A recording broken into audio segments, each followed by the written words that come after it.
welcome to today's masterclass, How to Write Quality Employee Objectives. Questions can be made at any time via the chat window, and there will also be a regular Q&A session at the end of the masterclass.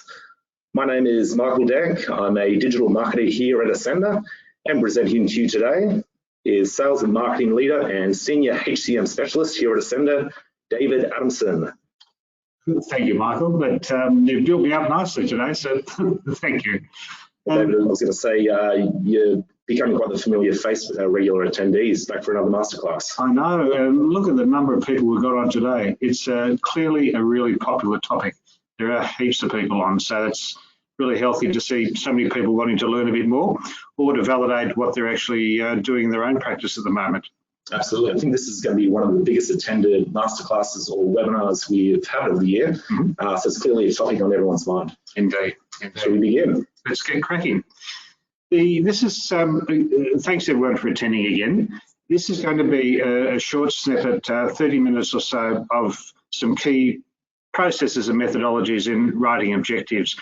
I've been involved with S.M.A.R.T and Ascender for about 17, 18 years, and primarily involved in working with clients on helping to get their HCM systems implemented, working with exec teams, with middle management, with junior management, and new starters around performance management techniques, talent management aspects as well.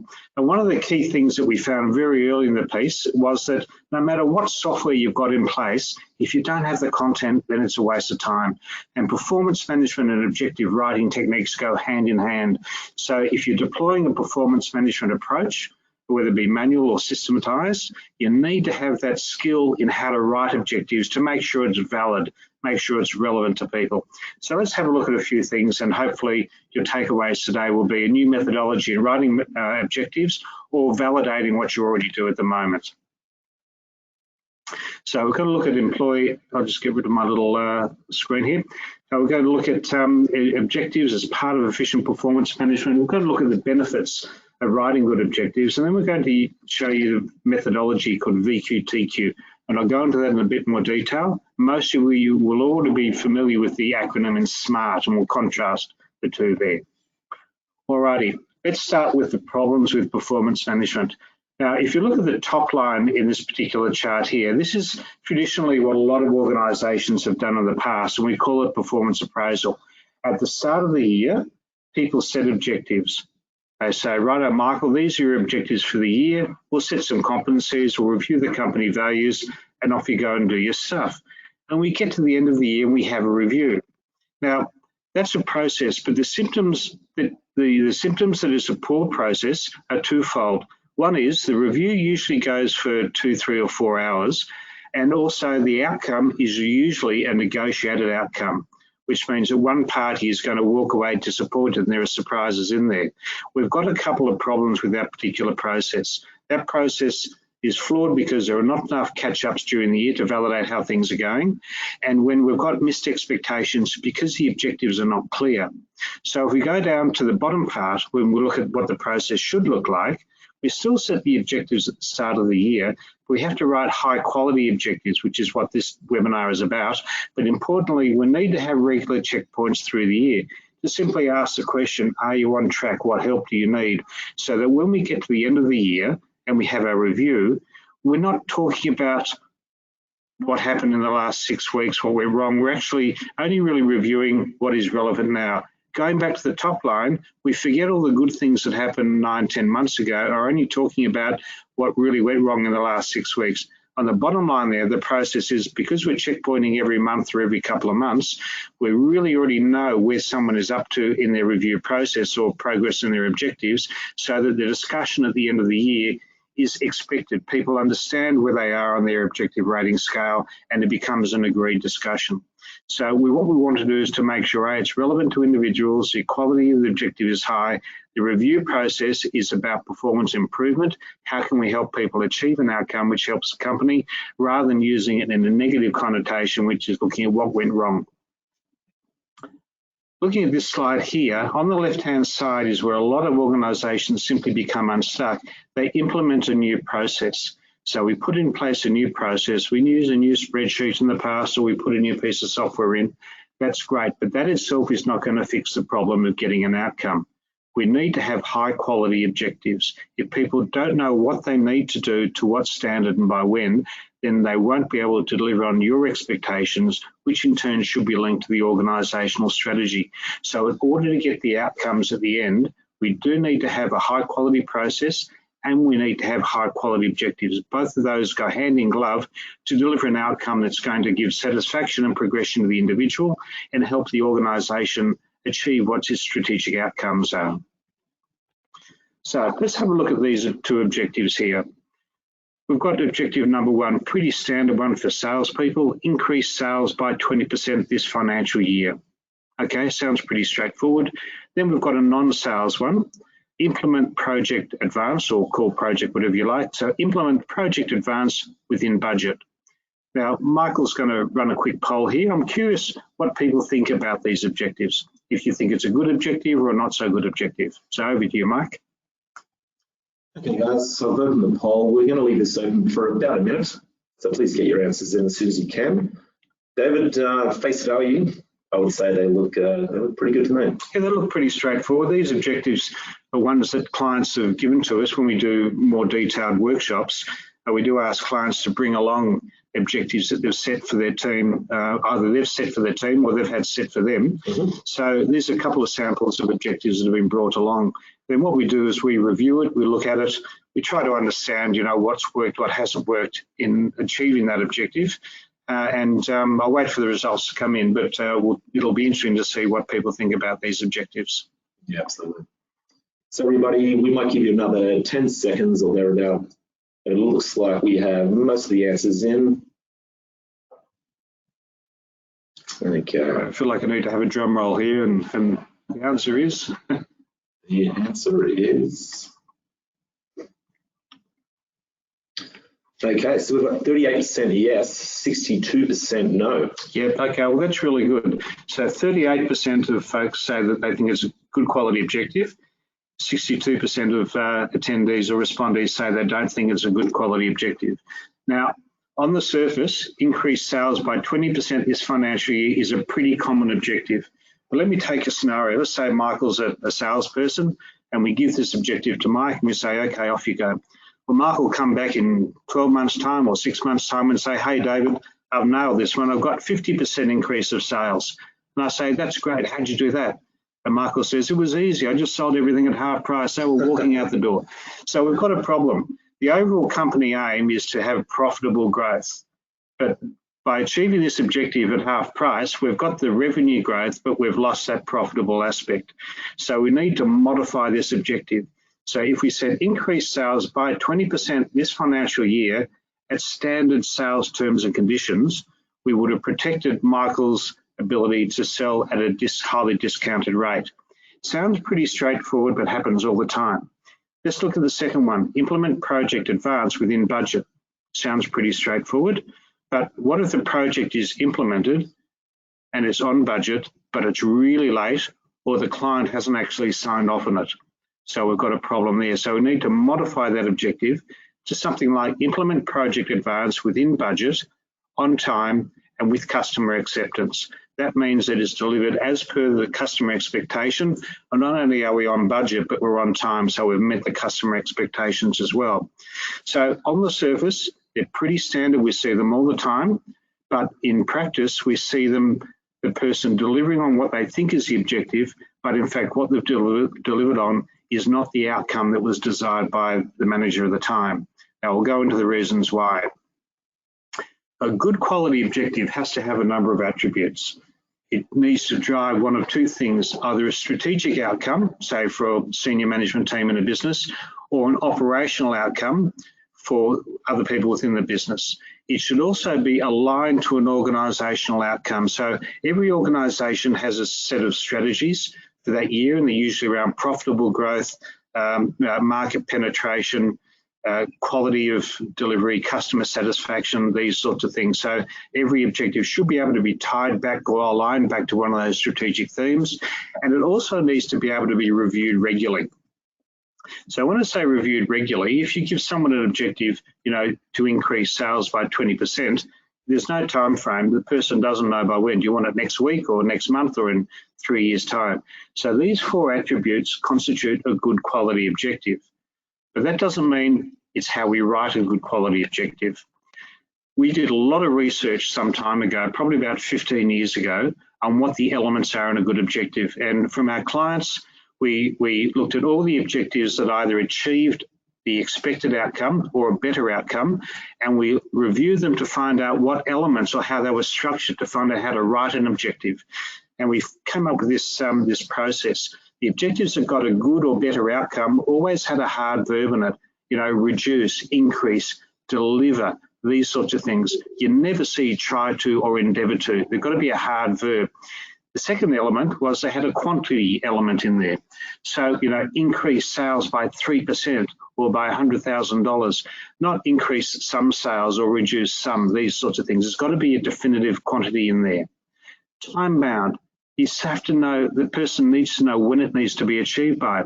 So it might be by the 30th of June if you run a financial year, or it might be at the end of each month if you have monthly quotas.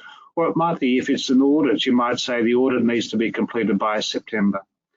And then the quality statement, which is the biggest item that's missing and probably the most difficult aspect to put into an objective, is the modifier that protects the downside of an objective being completed. So if we have increased sales by 3% by the 30th of June, then the modifier is as per standard sales terms and conditions. Or if we have increased sales by 3% by the 30th of June, we don't actually want to have our salespeople going out there and really killing the sales targets, but leaving us in their wake a trail of broken administrators. We need to maintain our values of the business, so without a reduction in customer satisfaction. So this, by having verb, quantity, time and quality in an objective, we end up with someone making sure that we know what they need to do, by when, and to what quality standard. That's a very simple approach to writing good quality objectives. Let's look at this in a bit more detail. Hard verbs, we have a list of hard verbs, but you can add to them. So we need to have, you know, increase, decrease, achieve, acquire, advance, you know, these sorts of things. They need to be clear and concise outcomes. As I said earlier, we can't have try to, you know, try to get this project in on time is not an objective. It's a statement of action. Or endeavour to, that's a nice statement, but it doesn't actually drive an outcome. Similarly with quantity, it doesn't always have to be financial. In fact, most objectives are not financial. So we might have units, or it might be a percentage, or it might be accuracy, or it might be customer success rates, or it might be an NPR value, these sorts of things. So if we need to have a quantity in there which we can measure against, so some doesn't count, you know, get plenty more doesn't account either, or reduce doesn't really factor into it. We need to have a target that we need to achieve in order for that objective to be assessed. Otherwise, it becomes a statement of activity, but not an objective. Similarly with time. So most financial targets are usually monthly, quarterly, or annually based, so they're pretty straightforward. But we need, for projects and for non-financial objectives, when do we want something completed by? If we're implementing a new system, if you're implementing a performance management system, you'd have implement, that's the hard verb. One performance management system, quantity of one. By, it might be the 30th of May in time for the new financial year. And the quality statement might be on time, on budget, and with all staff trained. So there's no point implementing software if staff are not trained, because no one's going to use it. Which takes us to our next item, which is the quality statement. Staff training is particularly important for salespeople as per standard sales terms and conditions, or it might be at standard gross margins, or it might be within supplier terms. When we're looking at non-financial objectives, there will be some accounting teams on here, I'm sure, or people who run an audit.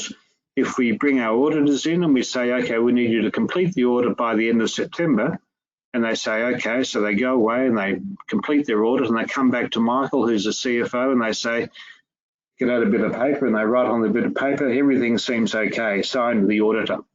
So that's not an audit outcome. And no one would, I'm using a ridiculous example here, but the objective for an audit might be to complete the audit by the 30th of September as per AS or standard 1, 2, 3, 4, whatever the order standard is that you want to be achieved.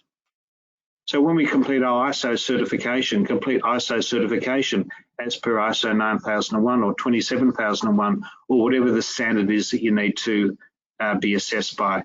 Very important that we have something that which we can measure against or a standard to be applied so that the person knows what to do against.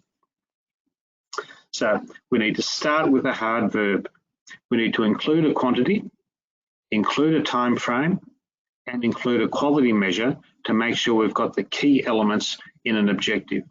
Now, a lot of people will be thinking, well, I grew up with the S.M.A.R.T, with an acronym called S.M.A.R.T, you know, S.M.A.R.T.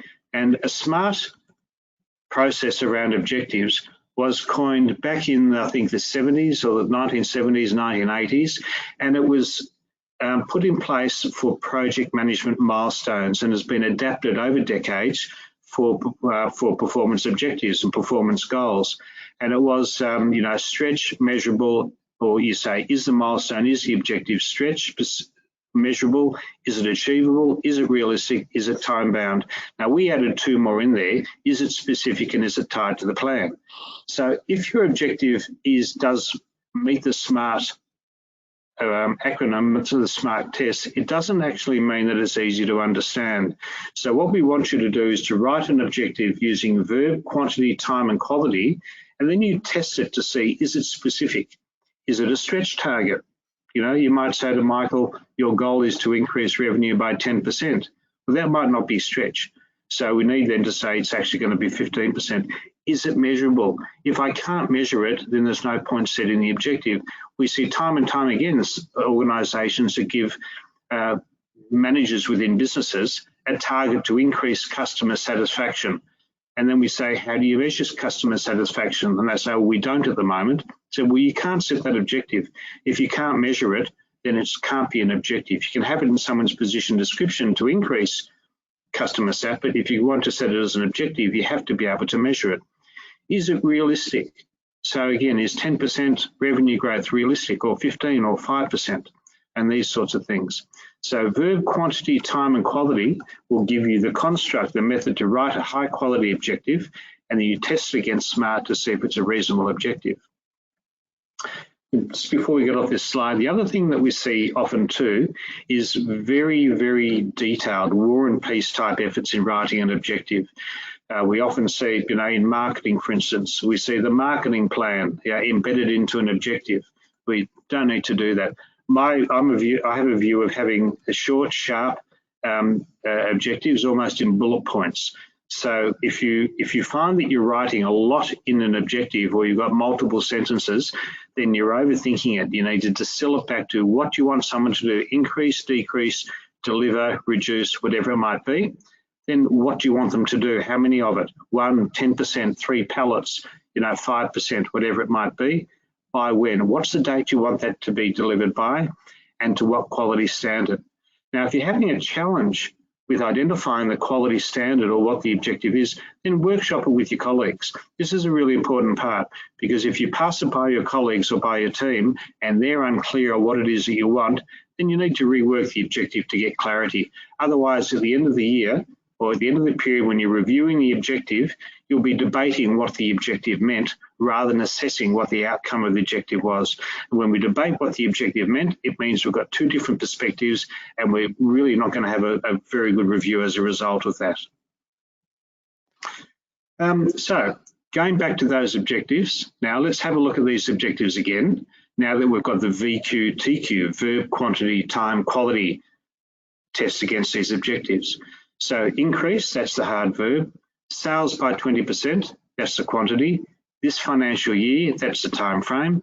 And its standard terms and conditions is the quality statement. Now, to me, Mike, that's a lot clearer as an objective. Even with that modifier, it's standard terms and conditions. It now, by definition, it prevents the salespeople going and selling things on a non-standard contract or at a discount that hasn't been approved. If we look at the next one as well, we've got the verb, implement the project. There's only one project advance, so the quantity is default 1. And within budget, on time and with full client acceptance are the quality statements. So there is little point implementing a project if it's on time, if it's not on budget and the client hasn't accepted it, or if the client's accepted it, that's nice, but you haven't done it on time or on budget, then we've got a fail there as well. So I want to make sure, and they're short, sharp objectives. They're not, 3 paragraphs long, very simple, and you will get better as you write objectives. What we find when we write objectives and then go back to clients later on and assess how they've gone, they tell us that they write objectives, and then as they're reviewing them with their one-on-ones with their team members regularly through the year, they start to fine-tune the objective, not to make the objective any more difficult, but to give it clarity. Because when you look at objectives now, in 3 months' time, if you apply this process, you look back at the objectives you've set and you say, hey, I can write that to be clearer. And then as you can do this on a continuous basis, it becomes a process of continuous improvement and clarity. And that only helps to make sure that people know what to do and why it's important, because it's tied back to an organisational theme. And if I can put you up for a moment. Sure. I had a question asking, how does VQTQ relate to KPIs? Okay, so an objective can be called many, many different things. So clients call objectives or goals, or a key performance indicator, KPI, or a KRA, key result area. They're synonymous. So a KPI can be written in a VQTQ format, as can a KRA, an objective, or a goal. Right. Now, we need to also think about what is it that we're actually measuring here, inputs or outcomes. And this is a really important part as well, because we really want to get an outcome. Everyone in their function, they have a position description, which really outlines what they do on a day-to-day basis, what their activities are. But from each role, there is an outcome that we want that person to deliver on. So the group can deliver on its team's outcomes, the division can, which all link back up to the organisational strategies. So when you write an objective, let's think about what is it that we want to assess. So looking at the first one here, we've got visit 60 customers a month, demonstrate the new product family as per the training guidelines. Now that's an input, that's not going to generate an outcome. So what we're doing here is we might use this objective if we've got someone who's just joined the business or coming through a training program, and we want to make sure that they've got some basics in the role. There's no outcome from this. This is merely an input, but it's an objective that we can assess. Have you actually demonstrated 60 a month? If we look at the second objective, this is when we start to look at an outcome. So the outcome we want from someone demonstrating product, we actually want an outcome of sales. So we've got here, sell 20 units from the new product range each month, complying with the sales term and conditions. So that's an outcome objective. But we might want the person to actually learn the product and demonstrate it appropriately, and we might have an objective there before we can set the outcome-based objective. And then once we get more sophisticated with our objective setting, the third one there actually has a combination of both inputs and outcomes. So I'm not going to read that out, everyone here can read it, but it's really now we're saying do this in order to get an outcome. But they all follow the VQTQ format. They're all clear on what we want the person to do by when and to what quality standard. So when we're writing objectives, have a look at say, okay, am I actually setting an input here, and should I be setting an input, or do I want to get an outcome? And 95% of objectives, we want an outcome, and so we need to write it so that it drives an outcome. So the other area that we often have challenges with is what's the sphere of influence for objectives? We can set an objective to someone, but it may be impacted by something outside of their control. So we had an objective with a client that is that's primarily a builder, and they were building this particular structure, and the project manager had an objective to get the project completed by a certain date, on time and on budget. Anyway, for the 3 months during that 9-month build, they had some of the worst weather they ever had. And of course, they couldn't work for about 3 months during that 9-month period. And so the project wasn't in on time, on budget, and certainly the customer didn't get it at the time they expected to. So we ask ourselves, is it fair for that person to be held accountable for something that impacted them outside of their control, outside of their sphere of influence? And the answer is no. But as a manager, you should have the ability to say, okay, I can't hold you accountable to that because outside your sphere of influence.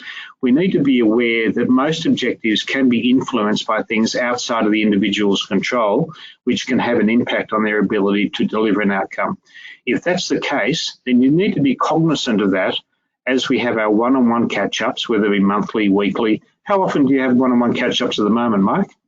Weekly, David. Yeah, same here. We have weekly catch-ups, and so we know our objectives absolutely inside and out. So when we have our weekly catch-ups, the questions are, how are you going? Do you need any help? Are you okay? Is there anything impacting your ability to deliver that? So there's short, sharp discussions, and the more frequent the one-on-one catch-ups, the quicker we're going to learn on something that might impact the outcome, and we can modify or provide the appropriate support to get that objective back on track. Absolutely. Sometimes, and in most organisations, roles are interlinked. So we have dependencies and conflicting objectives. So again, if we've written it clearly in verb quantity time quality, people will know what to do by when and to what quality standard. But if I'm selling a product and I can't sell the product until manufacturing have made it, then I'm totally dependent on manufacturing meeting their goals in order to make the product available for me to sell it.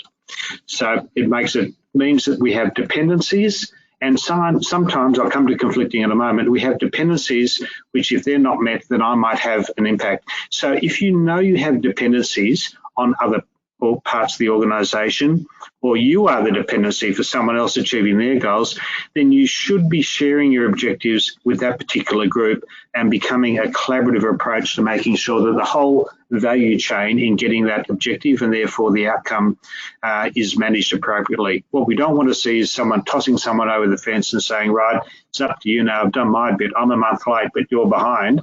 That's not fair. So we need to be collaborative. Conflicting objectives are where if you achieve something, then I have no chance of achieving my outcome. And I'll give you an example here. This is when we had an organisation that had lots and lots of trucks. Now, it doesn't matter who it is, they had lots and lots of trucks.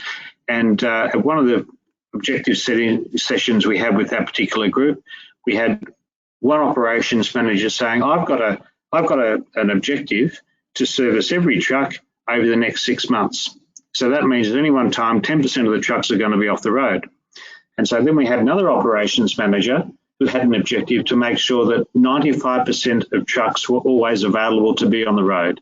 Of course, one of them was going to fail because they had no chance of meeting both. The numbers just don't add up. And so once we identified that by sharing peer level objectives, they could then modify them to make sure that we weren't setting someone up to fail. So conflicting objectives can always come as a surprise. So I encourage you to look at the objectives you have, try to understand what the dependencies are, what the conflicting aspects of objectives with other teams might be in order to make sure that everyone has the best chance of success. We call it accelerating performance management in the best way to get high quality objectives to individuals. So we have a library of objectives which comes with the software that we provide, but you don't need to have our software to build your own library of objectives. And you can profile roles, and then make sure that people get common objectives for those roles. That means that if you've got two managers with teams that do a common role, you can make sure they've got objectives that suit the role rather than having one manager write theirs, another manager write their objectives, and they're completely different objectives for that role. You can have employees write their own objectives and then managers assess them for VQTQ. We can cascade them down, push them down. But importantly, we want to make sure we get a standardized approach to writing objectives so people know what to do by when and to what quality standard. So let's just have a look here at a couple of other sample VQTQ objectives. So this is just some samples that I won't read them out, but I'll let you read through them. We've got some operational ones there. We've got an HR one. We've got a marketing one. We've got a payroll one. We've got an account management one in there as well. So each of the objectives in here, each of these 5 objectives have a verb, a quantity, a time frame, and a quality statement. So see if you can identify those as you read through them. and then think, what if one element wasn't there? Let's take the middle one. Ensure all payroll data is entered by the 29th of each month with 0 errors.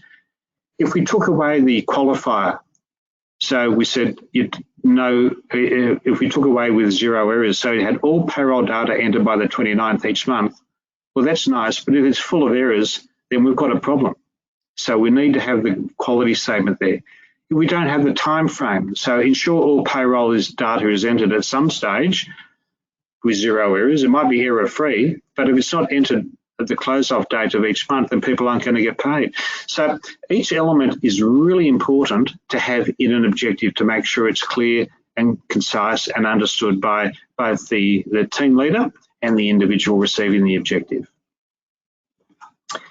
There was a survey run by S.M.A.R.T some time ago, but the results are still valid. The question was, what don't you like about your manager, which is a bit of a reverse negative. And one of the comments was, a manager can be a great person, but a lousy manager. And when we drilled into the data, we found that the quality of management, the lack of feedback, are the two key drivers to people's stress levels within a business. And quality of management is, this is what the business is doing, and this is the clarity around your objectives. This is what I want you to achieve. This is how I want you to achieve it. This is when I want you to achieve it. So verb, quantity, time, quality. Secondly, if I don't go back and talk to the individual, we have our one-on-ones on a regular basis, the ability to receive and give feedback, then we've got staff that don't really know if they're on track or not. So the quality of objectives and the feedback, the one-on-ones, are the two key drivers behind getting a good outcome. And that's not our data. This is from S.M.A.R.T. This is taken from thousands of people. So you can see that they're the two highest ones. And with the high quality objective writing process and a system to manage it, it will take away the two key issues that are causing high stress levels within an organisation. So a couple of do's and don'ts here. If you've got great quality objective, you can provide timely feedback because you know how people are progressing. If you have the one-on-one notes, you can talk about what worked last month and this month. You don't have to rely on that sheet of paper that you have or try and recall your memory fragments. That never works.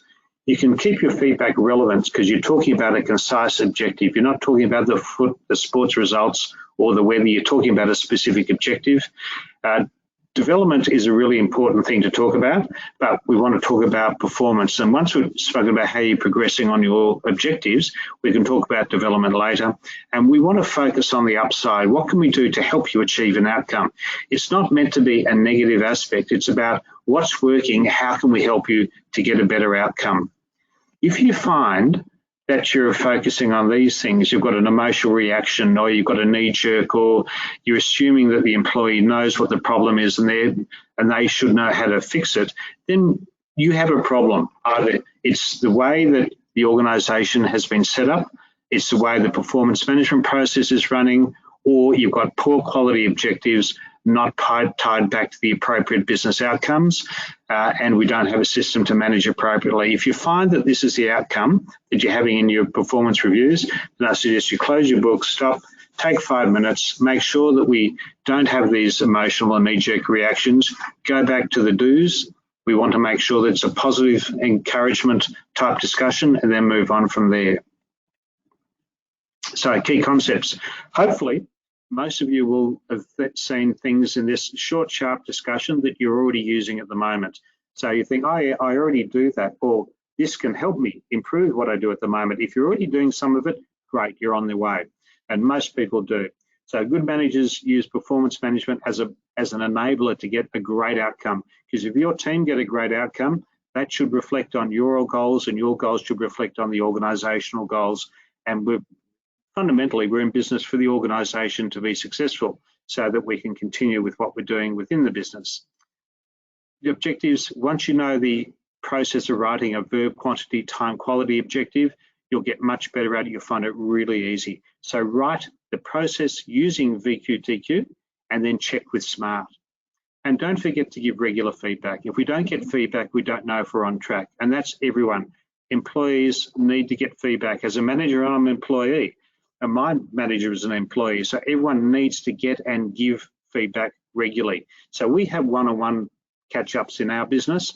That might be too frequent for a lot of companies. I encourage you to move If you're not at a frequency or a cadence of monthly one-on-ones, I encourage you to get there. But please try and have more frequent one-on-ones than you have at the moment if you're not at that one-on-one spot. So that's a very quick walkthrough of verb, quantity, time, quality. If nothing else, I encourage you to write that down, because that is the way to write a high quality objective that can be understood, what I need to do, by when, to what quality standard, and you'll be way ahead of the game if you can adopt that process in writing objectives for the next process or the next performance period you're about to enter into. How are we going for questions, Mike?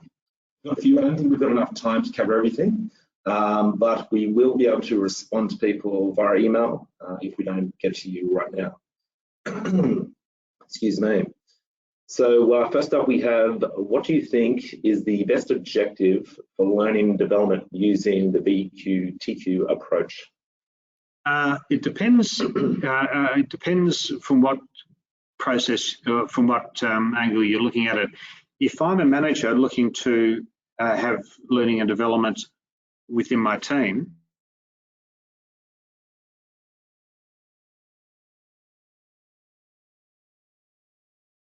particular course.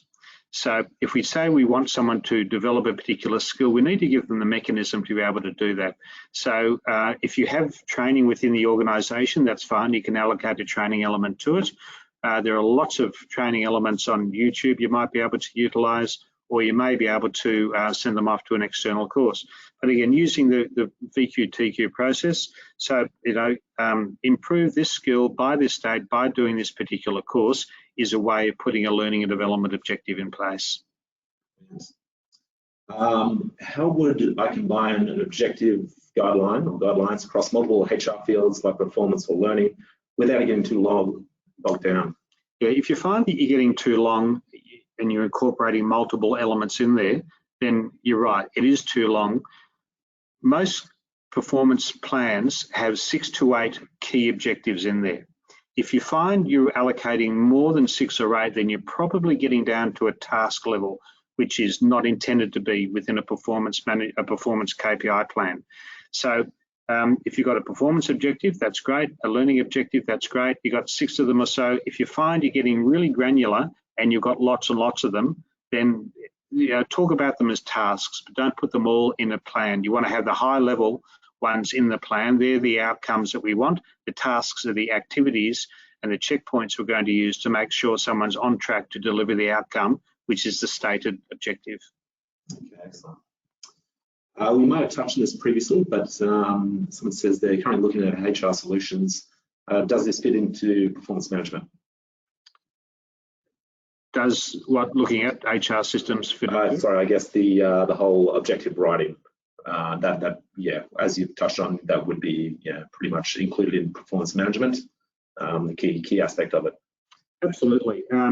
Like anything, a performance management system without good quality objectives is like an empty jukebox. It's like having a learning management system without any learning content. The key here is the content. So performance management objectives, high quality objectives, will drive outcomes because people know what to do. Same, learning management systems are great for tracking learning, but if you don't have any content or have any idea what you want them to develop upon, then it's just simply an empty piece of software. So we have great software, and we're not the only ones with great software, but the content is what will give you the outcome. And also making sure that both managers and non-managers understand the link between high quality content and outcomes, not just learning how to use the system. Okay. And possibly one last one. Among all the approaches, why do you think VQTQ is the best? Because it's simple. I've been training executive teams and managers and staff for the best part of 18 years on performance management techniques, and we've seen some woeful examples. And I say woeful not as a criticism, but as an observation. We've walked into clients who feel they have terrific performance management writing skills, and some of them do, but most of them don't. There's no objective writing 101 at uni or at TAFE, and if we're really honest, most managers within an organisation write poor quality objectives. That doesn't mean that the intent is incorrect, it just means the way it's written is not defining an outcome. Now, we've seen objectives like, work on this project. you know, and that's the objective. Now, that's a dreadful statement because the person doesn't know what to do, but it's pretty common that we see poor quality objectives with the right intent, but poor quality objectives. So VQTQ is a very simple way of writing objective. Do you have a verb? Increase, reduce, deliver, implement. Do you have a time frame? By when? Got to have a date in there. How many of them do you want? 1, 10, 15 balance percentages, and also the quality statement. Do you want it at full price? Are you going to allow half price? Do you want it per standard? Do you want it on time, on budget? If you follow those simple rules in verb, quantity, time, quality, your objective setting will be much better than it was yesterday, and it'll be better tomorrow, and you'll find that over time that it improves. Very, very easy methodology to remember. Yeah, absolutely. Look, I think that takes us to time for today. Everybody, thanks so much for joining us. It's been a really interesting topic. I'm sure everybody's got a lot out of it. Please be aware we have a Masterclass survey afterwards. So we're always really eager to see what people have to say about the webinar or the Masterclass. If they've got any future ideas or any fields that they'd like us to cover in the future. David, once again, thanks for another great Masterclass. Thanks, Mike, and also thanks everyone for attending. As I said, it's a topic which always gets lots of interest, and we can always continue our own personal continuous learning journey. So thank you again for attending. Thank you, guys.